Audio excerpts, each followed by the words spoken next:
Hi everyone! Good day! In this video, I'll be teaching you how to delete or close PayPal account permanently.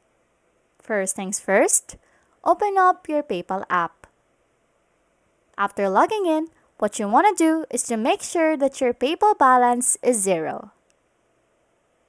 If you still have a remaining balance in your PayPal account, you will not be able to delete your account.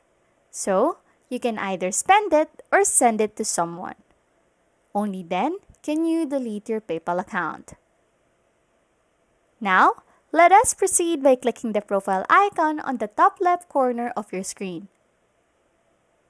Now, what you can do is scroll down and press Close Your Account. After that, a new page will appear asking if you're sure that you want to close your PayPal account. Press Close Account or confirm it. And that's it! You can now delete or close PayPal account permanently.